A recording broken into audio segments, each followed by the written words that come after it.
career in Pakistan. This is your mentor Miss Nurul Huda. जैसे कि हम HEC यूसेट test की प्रिपरेशन कर रहे हैं और उसमें हम वर्बल रीजनिंग के पोर्शन को कवर कर रहे हैं। आज हमारी वर्बल रीजनिंग के पोर्शन की लास्ट वीडियो है जिसमें मैं आप लोगों को सेंटेंस कंप्लीशन की प्रैक्टिस करवाऊंगी। आज की इस वीडियो में मैं आप लोगों के साथ सेंटेंस कंप्लीशन के 30 MCQs शेयर करूंगी with their keys and last में मैं आप लोगों के साथ पास्ट पेपर में आए हुए सेंटेंस कंप्लीशन के MCQs भी शेयर करूंगी, आपको उनकी भी प्रैक्टिस करवाऊंगी और उसके बाद इंशाल्लाह हम अपना साइंस सब्जेक्ट का पोर्शन स्टार्ट कर देंगे। तो आइए बिना किसी टाइम ज़ाया किए बढ़ते हैं अपनी आज की वीडियो की तरफ। सबसे पहले हम कंजक्शंस के MCQs सॉल्व कर लेते हैं। हमारे पास सबसे पहला MCQs है, she missed her bus day she had to walk to school. अब आप यहाँ पर देखें तो यहाँ पर जो ऑप्शन ए है बिकॉज, ये सूटेबल नहीं लग रहा। शी मिस्ड हर बस, उसने अपनी बस मिस कर दी क्योंकि वो पैदल स्कूल गई। तो देखें ये सेंटेंस ही नहीं बन रहा।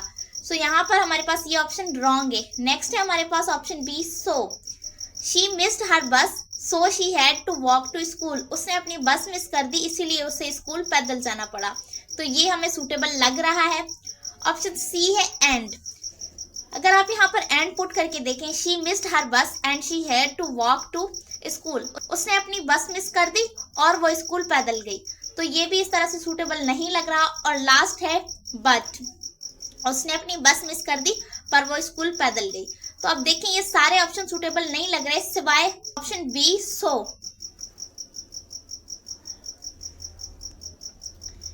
क्वेश्चन नंबर 2 है, he will not pass the exam day she studies hard. वो एग्जाम पास नहीं कर सकता, वो सख्त मेहनत करे। तो यहाँ ब्लैंक में हमने वो वर्ड लगाना है जो इसका करेक्ट आंसर दे। सबसे पहला है अनलेस। अनलेस का मतलब होता है जब तक के। वो एग्जाम पास नहीं कर सकता जब तक कि वो सख्त मेहनत ना करे। तो जी हाँ, हमें ये ऑप्शन ठीक लग रहा है, लेकिन हम रिमेनिंग ऑप्शंस को भी चेक करते हैं। ऑप्शन बी है सो, वो एग्जाम पास नहीं कर सकता इसलिए वो सख्त मेहनत करे। तो अब देखें ये भी सूटेबल नहीं लग रहा। ऑप्शन सी है, वो एग्जाम पास नहीं कर सकता पर वो सख्त मेहनत करे। जब वो पास ही नहीं कर सकता तो सख्त मेहनत क्यों करे। ये ऑप्शन भी सूटेबल नहीं है। और अगर आप यहाँ पर और को पुट करके देखें, वो एग्जाम पास नहीं कर सकता या वो सख्त मेहनत करे, तो ये ऑप्शन सूटेबल नहीं लग रहे। इसका करेक्ट ऑप्शन है ऑप्शन ए, अनलेस। वो एग्जाम पास नहीं कर सकता जब तक कि वो सख्त मेहनत ना करे। क्वेश्चन 3 है, I wanted to play football. मैं फुटबॉल खेलना चाहता था डेश इट स्टार्टेड रेनिंग। बारिश शुरू हो गई। अब देखिए यहाँ पर ऑप्शन ए है बिकॉज, यानी क्योंकि मैं फुटबॉल खेलना चाहता था क्योंकि बारिश शुरू हो गई। तो ये सूटेबल नहीं लग रहा। ये हमारे पास इसका ऑप्शन नहीं है। बी है but, I wanted to play football. मैं फुटबॉल खेलना चाहता था बट इट स्टार्टेड रेनिंग, पर बारिश शुरू हो गई। तो ये ऑप्शन हमें ठीक लग रहा है। इसके अलावा है और, I wanted to play football और इट स्टार्टेड रेनिंग। मैं फुटबॉल खेलना चाहता था या बारिश शुरू हो गई। तो ये ऑप्शन सूटेबल ही नहीं है। अगर आप इसी तरह से एंड को पुट करके देखें तो वो भी सूटेबल नहीं है। हमारे पास करेक्ट ऑप्शन क्या होगा, ऑप्शन बी, बट। क्वेश्चन 4 है, the child was crying dash he was hungry. तो आप सिंपल सा सेंटेंस को अगर रीड आउट ही करें तो फौरन से आपके जहन में एक वर्ड आएगा बिकॉज। बच्चा रो रहा था क्योंकि वो भूखा था। अगर आप यहाँ पर देखें सो, बट या नॉर, इस तरह के जितने भी ऑप्शन है उनको पुट करके देखें तो सूटेबल नहीं लग रहे। हम यहाँ पर सो को ही देख लेते हैं, बच्चा रो रहा था इसीलिए वो भूखा था। अब देखिए ये सेंटेंस बन ही नहीं रहा। तो यहाँ पर करेक्ट ऑप्शन क्या है हमारे पास, ऑप्शन बी, बिकॉज। नंबर 5 है, neither the teacher dash the students new the answer. Basically यहाँ पर एक ही वर्ड आएगा जो है नोर। ना तो टीचर को जवाब मालूम था और ना ही स्टूडेंट्स को। ठीक, अब देखिए जब आप लोगों के पास इस तरह का सेंटेंस आए, ना ही टीचर को मालूम था और ना ही बच्चों को, यानी दोनों सिचुएशन में इनकार है, तो नाइदर नॉर लगता है। ठीक है, अगर आप यहाँ पर और पुट करके देखें या बट को पुट करें या एंड को, तो कोई भी सूटेबल नहीं लगेगा। अब हमारे पास है नंबर 6, आई स्टेड होम। मैं घर पर रुका। It was raining heavily outside. बाहर बहुत तेज बारिश हो रही थी। अब देखिए यहाँ पर सिंपल सी बात है, इस सेंटेंस को कंप्लीट करने के लिए हमें यही लग रहा है, मैं घर पर रुका क्योंकि बाहर बहुत तेज बारिश हो रही थी। तो अब यहाँ पर देखिए ऑप्शन ए है बिकॉज, क्योंकि। ठीक है, ये हमें सही लग रहा है। अगर आप यहाँ पर रिमेनिंग ऑप्शंस को पुट करें जैसा कि है but I stayed at home but it was raining heavily outside, मैं घर पर रुका पर बाहर बहुत तेज बारिश हो रही थी। तो देखिए ये सेंटेंस को परफेक्शन नहीं दे रहा। अगर आप सो को पुट करें मैं घर पर रुका इसीलिए बाहर बहुत तेज बारिश हो रही थी, तो देखिए ये भी जो है एक परफेक्ट सेंटेंस नहीं दे रहा हमें। और अगर आप नॉर को पुट करें तब भी यही सिचुएशन है, सो इसका करेक्ट ऑप्शन है हमारे पास ऑप्शन ए बिकॉज।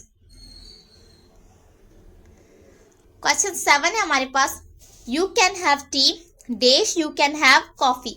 अब देखिए ये दो सेंटेंस हैं, दोनों सेम है, इट मीन्स यहाँ पर कोई एक चॉइस होगी। आप अगर यहाँ पर पुट करके देख ले option A but you can have T but you can have coffee, तो मीनिंग ही नहीं बन रही। आप चाय पी सकते हैं पर आप कॉफी पी सकते हैं, तो देखें ये सूटेबल ही नहीं लग रहा। अगर आप ऑप्शन बी को देखें, you can have T and you can have coffee, आप चाय पी सकते हैं और आप कॉफी पी सकते हैं, तो अब देखें ये भी हमें वो परफेक्शन नहीं दे रहा। अगर आप और को पुट करें तो यहाँ पर है या आप चाय पी सकते हैं या कॉफी पी सकते हैं, तो ये हमें सूटेबल लग रहा है, so option C is the correct one. अगर आप नॉर को यहाँ पर पुट करेंगे तो आपको करेक्ट सेंस नहीं मिलेगा। नंबर 8 है, ही is rich dash he is not happy, वो अमीर है। अब देखें बट वो अमीर है पर वो खुश नहीं, ठीक है ये हमें लग रहा है। ऑप्शन बी है बिकॉज, क्योंकि वो अमीर है क्योंकि वो खुश नहीं है, तो ऐसा नहीं हो सकता, ये हमें करेक्ट सेंस नहीं दे रहा। ऑप्शन सी है सो, वो अमीर है इसलिए वो खुश नहीं, ऐसा, तो ये भी हमें सेंटेंस में परफेक्शन नहीं दे रहा। नेक्स्ट है हमारे पास, he is rich and he is not happy, वो अमीर है और वो खुश नहीं, तो देखिए ये भी हमें वो परफेक्शन नहीं दे रहा। लेकिन अगर हम ऑप्शन ए को देखें बट, तो ये हमें जो है एक परफेक्शन दे रहा है कि वो अमीर है पर वो खुश नहीं। तो अब हम देखते हैं प्रीपोजिशंस के एमसीक्यूज को कि प्रीपोजिशन के एमसीक्यूज में क्या है। तो यहाँ पर नंबर 9 है, he is standing dash the window looking outside. अब आप देखें ऑन तो हो नहीं सकता और इन भी नहीं हो सकता, तो ये दोनों ऑप्शन आपने क्या किए निकाल दिया। अब आपके पास बचे दो ऑप्शन, नियर और बिसाइड। वो खिड़की के करीब खड़ी हुई है बाहर देखने के लिए, तो आप नियर लगा रहे हैं, ठीक है, बट अगर आप देखें एक करेक्ट सेंस तो वो बिसाइड दे रहा है। बिसाइड का मतलब वो खिड़की के बराबर में खड़ी हुई है देखने के लिए, तो आप जब बिल्कुल खिड़की के पास उसके बराबर खड़े होंगे तो बिसाइड लगेगा, ठीक। अच्छा, पर जो बिसाइड है वो हमें सेंस दे रहा है कि वो खिड़की के साथ खड़ी हुई है बाहर देखने के लिए। ऑब्वियसली बाहर देखने के लिए खिड़की के साथ ही खड़े हुआ जाता है, सो ऑब्वियसली हमारे पास करेक्ट ऑप्शन क्या होगा, ऑप्शन बी बिसाइड। नंबर 10 है, the book is dash the shelf. अब इन द शेल्फ ठीक है हमें सूटेबल लग रहा है, ऑन द शेल्फ ये भी ठीक लग रहा है, लेकिन अंडर और ओवर कहीं से सही नहीं लग रहा। अब यहाँ पर जो करेक्ट ऑप्शन है वो है ऑप्शन बी ऑन, किताबें शेल्फ के ऊपर हैं। हाँ, आप इन भी लगा सकते हैं उस सिचुएशन में जब आपका शेल्फ जो है वो कबर्ड की तरह हो, जिसमें आप खोल कर फिर उसके अंदर रख के उसको बंद कर दें, तो उस सिचुएशन में इन लगता है। तो मोस्टली शेल्फ हमारे पास क्या होते हैं, शेल्फ हमारे पास ओपन होते हैं, और जो चीज़ें ओपन हो आपने जस्ट वहां पर रख देनी है, तो वहां पर आपने ऑन का यूज करना होता है। सो यहाँ पर करेक्ट ऑप्शन होगा हमारे पास ऑप्शन बी ऑन। नंबर 11 है, he walked dash the bridge to cross the river. अब देखिए थ्रो तो हमें सही नहीं लग रहा और अंडर भी नहीं लग रहा, ठीक। अब हमारे पास है ओवर और अक्रॉस, तो हमारा करेक्ट ऑप्शन है अक्रॉस, ठीक। ओवर भी होता है कि ऊपर से गुजर के जाना, लेकिन ओवर हम जो है जंप के टाइम यूज करते हैं, क्यों, क्योंकि जब वो जंप करता है तो वो उस चीज की सरफेस के साथ टच में नहीं होता, उसके ऊपर से गुजर जाता है, तब वहां पर ओवर लगता है। लेकिन आप रिवर को क्रॉस करने के लिए ब्रिज का यूज कर रहे हैं, तो ऑब्वियसली आप उस ब्रिज की सरफेस के साथ टच में होंगे, तब आपने अक्रॉस का यूज करना है, ठीक। सो हमारे पास करेक्ट ऑप्शन है ऑप्शन डी अक्रॉस। नंबर 12 है, the train will arrive dash 5 minutes, in 5 minutes, on 5 minutes, 8 और बाय। तो देखिए 8 तो सूटेबल नहीं है, बाय भी इतना सूटेबल नहीं लग रहा। अब हमारे पास बचता है इन और ऑन। अच्छा, यहाँ पर ऑन नहीं लग सकता, टाइम के अंदर यानी 5 मिनट में आ रही है। The train will arrive in 5 minutes, मतलब वो 5 मिनट में पहुंच रही है, ठीक। अगर आप ऑन लगा दें तो हमें वो सूटेबल सेंस नहीं दे रहा कि ट्रेन 5 मिनट पर पहुंच रही है, तो इसका करेक्ट ऑप्शन है option A in. Number 13, we usually go swimming dash summer. हम अक्सर तैरने जाते हैं डैश समर। एट नहीं हो सकता, बाय भी नहीं हो सकता। अब ऑन, गर्मी के ऊपर तो नहीं जाते, तो ऑब्वियसली हमारे पास करेक्ट ऑप्शन क्या बचा, ऑप्शन सी इन। नंबर 14 है the cat is hiding dash the sofa. अब देखिए इन नहीं हो सकता, ऑन भी नहीं हो सकता, अब है अंडर और बिहाइंड। तो आप देखिए यहाँ पर करेक्ट ऑप्शन क्या है, अंडर। बिल्लियां हमेशा कहाँ छुपती हैं, सोफे के नीचे, ठीक, उसके पीछे नहीं छुपती। सो ऑब्वियसली हमारे पास करेक्ट ऑप्शन क्या होगा, option be under. He lives dash a small village near the hills। तो यहाँ पर आपने आंखें बंद करके इन लगा देना है। क्यों, यहाँ पर मैं आपको बता रही हूँ, जब आप किसी एड्रेस को डिफाइन कर रहे हो, फिर आप वहां पर किसी सिटी के लिए बता रहे हो, किसी सिटी, किसी विलेज या किसी प्रोविंस के लिए, तब आपने वहां पर जस्ट इन का यूज करना होता है। और अगर आप किसी स्पेसिफिक एड्रेस का बता रहे हैं, जैसे I live in Karachi 8 Sultanabad, जब आप अपनी सिटी या विलेज का जिक्र कर रहे होते हैं तब आपने इन लगाना होता है, ठीक। और जब आप उस सिटी या उस विलेज के अंदर किसी स्पेसिफिक एड्रेस की बात कर रहे हैं तब आप एच लगा सकते हैं, ठीक है। ऑन और बाय ये दोनों ही गलत ऑप्शन है, सो आपका करेक्ट ऑप्शन है इन। अब हमारे पास है एडजेक्टिव्स, तो आइए हम एडजेक्टिव्स के एमसीक्यूज देखते हैं। The cake tasted dash than one we had last time. अब देखिए आपको यहाँ पर एक हिंट मिली है, देन आया है, तो इसका मतलब है कंपैरिजन है। कंपैरिजन है तो हमने नीचे कौन सी डिग्री देखनी है, कंपैरेटिव डिग्री। अब देखें गुड ये पॉजिटिव है, बेस्ट सुपरलेटिव डिग्री है, वेल इन तीनों से अलग है, ठीक। लेकिन जो बेटर है वो हमारे पास क्या है, comparative degree. The cake tasted better than the one we had last time. तो हमारे पास यहाँ करेक्ट ऑप्शन क्या होगा, ऑप्शन ए बेटर। 17 है she has the dash personality that everyone admires. तो यहाँ पर देखें चार्मिंग, चार्म, चार्म्ड या चार्म्स। अब देखिए हम यहाँ पर इसे एज अ वर्ब यूज नहीं कर रहे, ठीक। तो हमें यहाँ पर वर्ब की फॉर्म्स को नहीं देखना, इसका मतलब चार्म्ड नहीं हो सकता और सिंगुलर प्लूरल का जिक्र भी नहीं हो सकता, क्योंकि हम इसे एज अ वर्ब यूज नहीं कर रहे। जब आप किसी वर्ब को एज अ वर्ब यूज ना करें, एज अ सब्जेक्ट यूज करें, तो आपने उसके साथ आईएनजी लगाना होता है और इसे जेरेंड फॉर्म कहा जाता है, ठीक है। जैसे आप कहते हैं reading is a good habit, तो अब देखिए रीड पढ़ना, लेकिन अब आपने उसे एज अ वर्ब यूज नहीं किया अपने टेंस में, आपने उसे कहा reading is a good habit, पढ़ना अच्छी बात है, तो आपने उसे एज अ वर्ब यूज किया ही नहीं। सो बेसिकली वो आपकी कौन सी फॉर्म बन गई, फिर जेरेंड फॉर्म। आपने फर्स्ट फॉर्म के साथ आईएनजी लगाकर उसे एज अ सब्जेक्ट यूज किया, तो हमें यहाँ पर भी जो है इसे एज अ सब्जेक्ट यूज करना है। सो हमारा करेक्ट ऑप्शन क्या होगा, charming. She has a charming personality that everyone admires. अब हम आते हैं number 18, the dash mountain stood tall against the sky.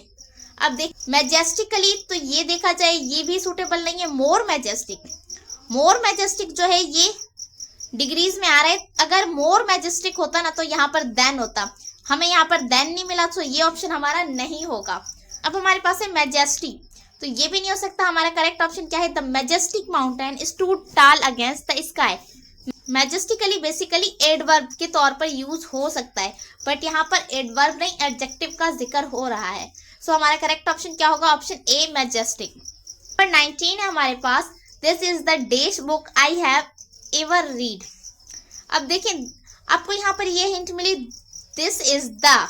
अब जहां पर द लगा है वहां पर कौन सी डिग्री लगनी है, सुपरलेटिव डिग्री लगनी है।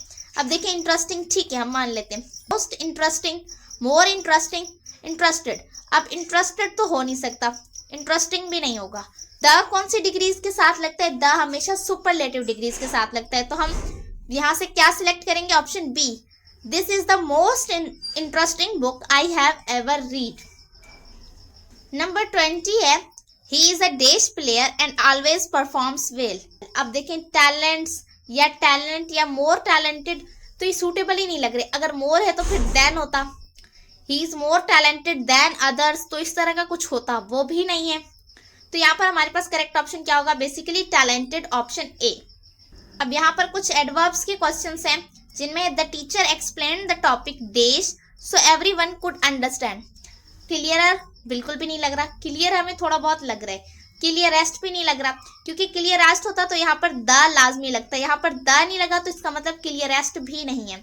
सो हमारा करेक्ट ऑप्शन क्या है, clearly. The teacher explain the topic clearly, teacher ने टॉपिक को अच्छे से समझाया, सो एवरीवन कुड अंडरस्टैंड, इसीलिए हर कोई उसे समझ सका। सो हमारा करेक्ट ऑप्शन क्या है, ऑप्शन ए क्लियरली।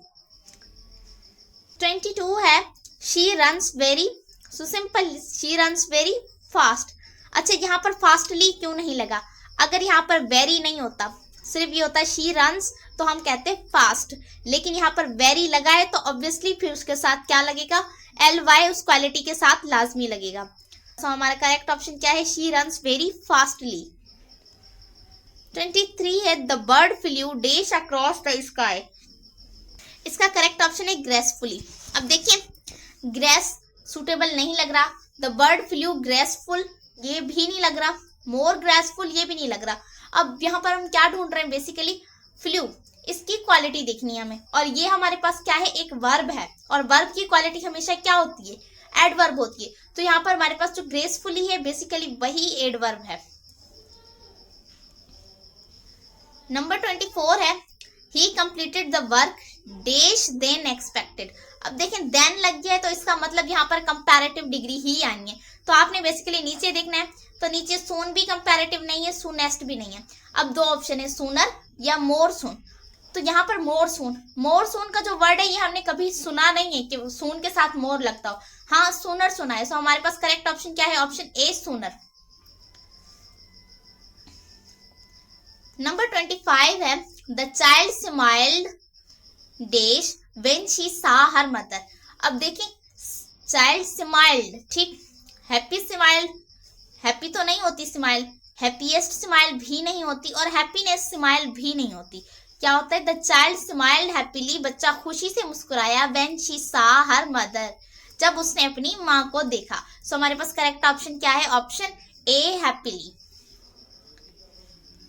26 है हमारे पास he speaks English dash fluently, fluent, fluency, most fluent.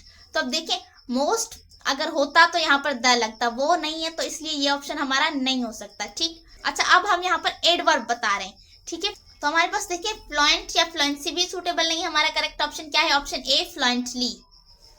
अब एस्टेंजाज, यहाँ पर बेसिकली क्या है? कुछ एस्टेंजा हैं जो आप लोगों को कंप्लीट करने हैं। तो ये मैंने बेसिकली किसी बुक से उठाकर यहाँ पर डाल दिए हैं ताकि आप लोगों को समझा सकूं, ठीक है। आपको इस तरह के क्वेश्चन बहुत कम मिलेंगे, पर मैंने एहतियातन डाल दिए। मे भी आपको इस तरह के मिल जाएं, पर मगर बहुत कम चांस होते हैं कि आपसे इस तरह के क्वेश्चन पूछे जाएं। मोस्टली आपके क्वेश्चन जो है वो ग्रामर बेस्ड होते हैं। तो हमारे पास ये है number 27 the night was dash the moon shone bright the stars twinkled dash the velvet night. So हमारे पास करेक्ट ऑप्शन क्या होगा? Option B. अब देखें, the night was dark the moon shone bright. अब देखें, साइलेंट, अंडर या काम, इस तरह के जो ऑप्शन है वो सूटेबल नहीं है। 28 है beneath the wave the treasure lay sparkling dash the fire sky. So हमारा करेक्ट ऑप्शन है यहाँ पर ऑप्शन बी लाइक। अच्छा, यहाँ पर हमें ना बाहर से कोई चीज लेनी नहीं है, सिलेक्ट नहीं करनी। बेसिकली ये एक पोएम की लाइंस हैं, ठीक है, तो वो हमें एज इट इज वैसी ही रखनी होती हैं। नंबर 29 है the forest stretched dash the wide a world of mystery inside dash. तो यहाँ पर करेक्ट ऑप्शन क्या है? Far and hidden. नंबर 30 हमारे पास the wind howled dash through the trees crying whisper dash the breeze. So हमारे पास correct option क्या होगा?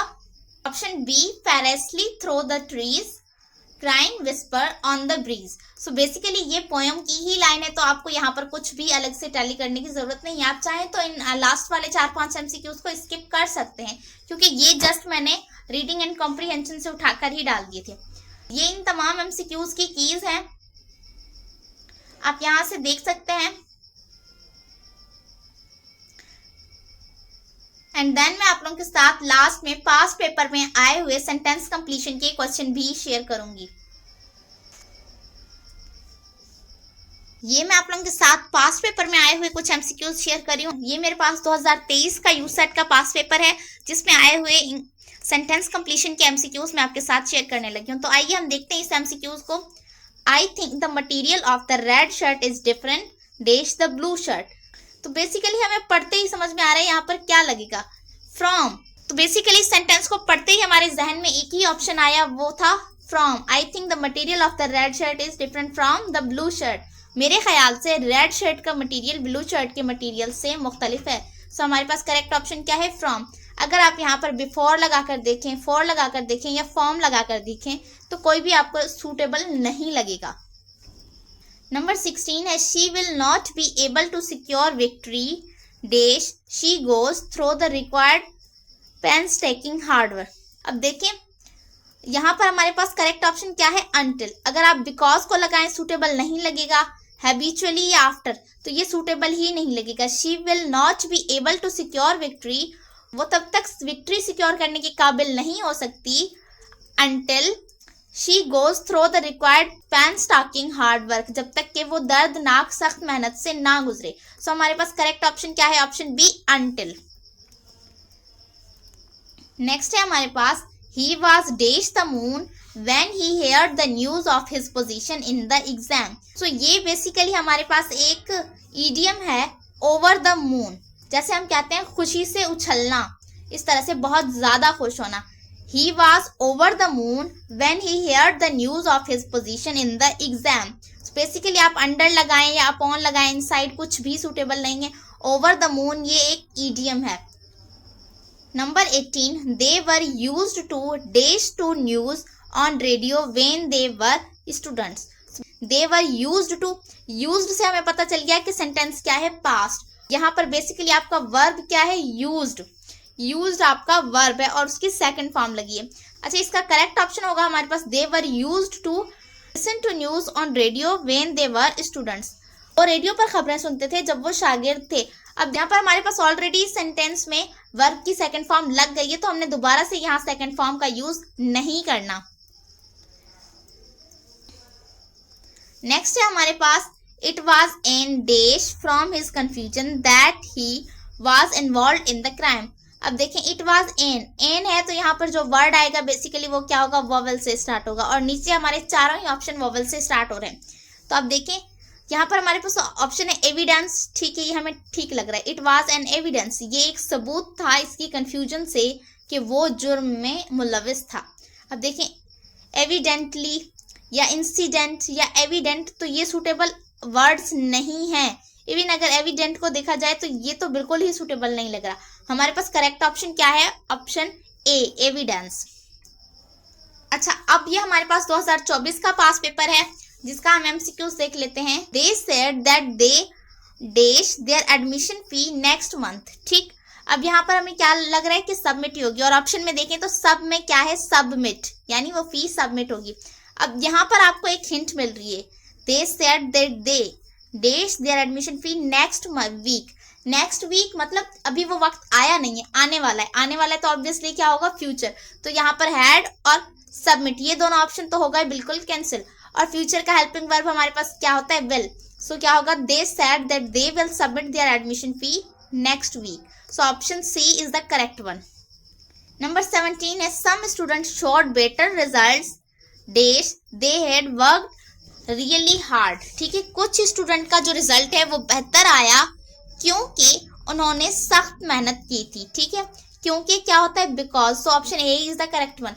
अब आप यहाँ पर हाउ एवर देयरफॉर या अनटिल लगाकर देखें तो वो सूटेबल नहीं लग रहे। So option A is the correct one.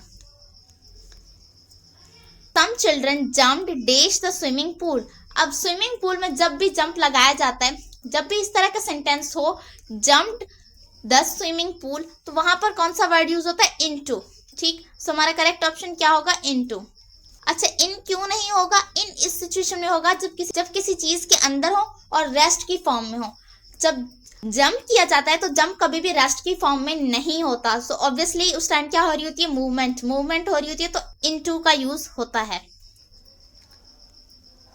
Number 19 है the teacher was satisfied dash her students performance in the annual exam. So basically इस सेंटेंस को पढ़ते ही हमें क्या लगा, the teacher was satisfied from her students performance in the annual exam. अगर आप यहाँ पर ऑफ, ऑन या विथ लगाकर देखें तो वो सूटेबल नहीं है। ठीक, नंबर 20 है did their instructor dash them clear instruction. अब देखें डिड यहाँ पर लगा है।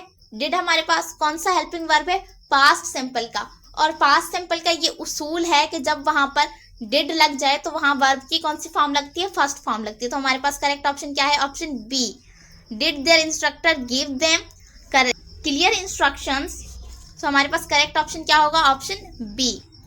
ये थी हमारी आज की वीडियो, जिसमें मैंने आप लोगों को सेंटेंस कंप्लीशन की प्रैक्टिस करवाई और उसके साथ साथ मैंने पास्ट पेपर में आए हुए सेंटेंस कंप्लीशन के एमसीक्यूज को भी सॉल्व करवाया। इसी के साथ हमारा वर्बल रीजनिंग का पोर्शन आज यहाँ खत्म होता है। इंशाल्लाह अब हम अपने सब्जेक्टिव पोर्शन की तरफ मूव कर जाएंगे। अगर आप लोगों को कोई भी कंफ्यूजन है या आप लोगों को कोई चीज समझ में नहीं आई तो आप हमसे कमेंट सेक्शन में पूछ सकते हैं। मुझे उम्मीद है हमारी आज की वीडियो आप लोगों को पसंद आई होगी। अगर आप लोगों को वीडियो पसंद आई है तो वीडियो को लाइक कर दीजिए, और अगर आप हमारे चैनल पर नए हैं तो हमारे चैनल को सब्सक्राइब कर दीजिए। मिलते हैं आपसे नेक्स्ट वीडियो में, तब तक के लिए अल्लाह हाफिज।